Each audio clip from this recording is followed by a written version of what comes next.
Nu, tauta Latvijā ātrais video. Klausaties, video būs par Agri Ozoliņkeviču, kā viņu šonakt nošāva.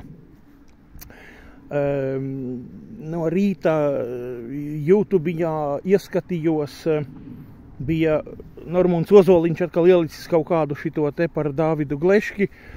Un kā jau vienmēr šis sapņotājs, kā es saku, ja, sapņotājs Ozoliņš, tur tad to nosapņojis, tad to sapnī redzējis un visu, ko sapņos redzējis un redz. Tad, nu, to es pēc tam no rīta ieraudzīju, bet man naktī bija, labi, sauciet kā gribiet, slima suņa murgi vai normāla suņa murgi vai Andra murgi, nezinu. Bet fakts bija tāds, kad kaut kur bija tāda situācija, protams, viss tik neskaidri bija, ja? Tikai neskapēc.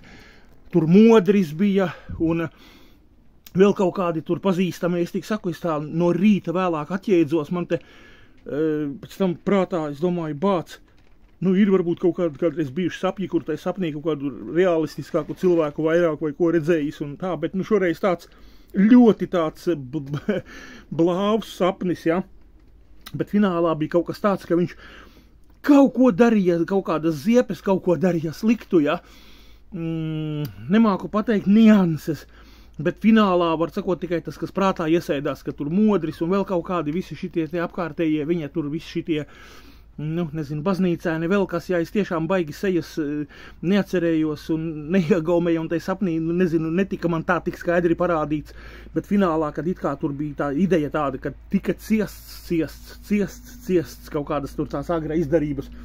Un beigās visi kopā nonāca pie kopsaucēja, ka viņš ir jānošauj.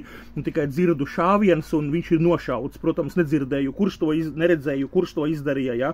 Bet finālā ideja tāda, ka visi te kā apspriedās kaut kā, nezinu, tur pamāja ar galvām un nošāva. Viss noņēma no trases. Nu, vat tā kā redziet tauta Latvijā. Negribu vilkt nekādas paralēles tur ar Ozoliņiem, sapņotājiem. Bet šonakt man tāda fīča, un es no rīta domāju, stāstīt, nestāstīt, un domāju, slima suņa murgi, nu, ko es tur atkal kaut gan YouTube'am vajag video, ja, katru dienu likt, bet, nu, kaut kā tā tagad dienas otrā puse izlēmu tādu ielikt.